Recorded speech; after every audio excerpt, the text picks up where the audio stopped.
It can feel like a different era sometimes, but 15 years ago, I signed the Affordable Care Act into law. That's it.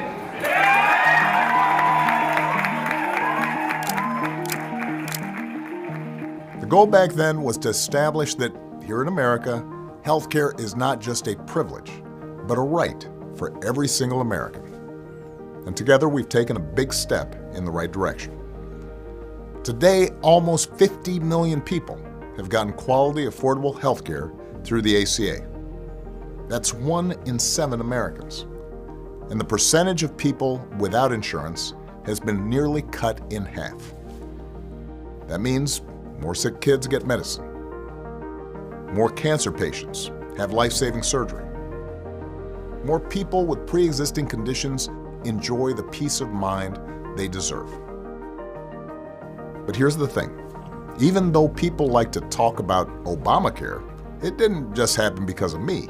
It happened because Americans of all ages, from all across the country, had the courage to speak up about why healthcare reform mattered to them.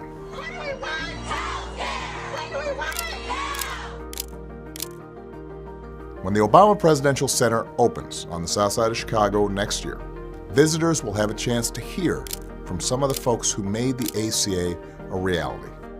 And they'll get to see some of the objects that symbolized the fight for healthcare reform and helped convince Congress to do the right thing. You'll learn about Jim Hauser, who ran an auto repair shop with 9 full-time employees. Thanks to the ACA, Jim got help covering those workers, and he proudly wore his Master Automobile Technician pin to the State of the Union in 2011. Jim also brought his daughter Helen along, a 22-year-old freelancer who also got covered under the ACA.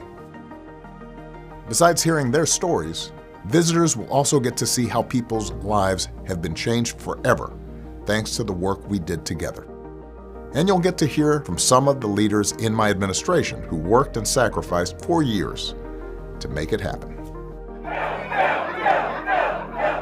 When I see people going into the Obama Presidential Center, I hope they come away with a sense that against all odds, progress can be made. And that counts on presidential leadership, elected representatives, people all around the country. A lot of folks told me I'd pay a political price if I made healthcare reform a priority. Some of them predicted it would cost me re-election. But I've always said that I didn't run for president to put my approval rating up on a shelf and admire it. I did it to make a difference, so the choice was clear. We were in the Oval Office talking, and he said, look, this is shaping up to be a one-term presidency.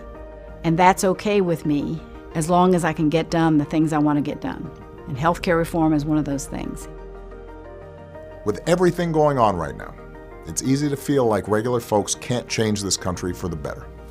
But if it could happen 15 years ago, it can happen again. The ACA taught us that some things are bigger than politics, and working to make sure people don't lose their livelihoods when a family member gets sick is one of those things. That's why we did it, and we're not finished yet. I've always said that the ACA is like a starter house. It was a big step forward, but still just a first step.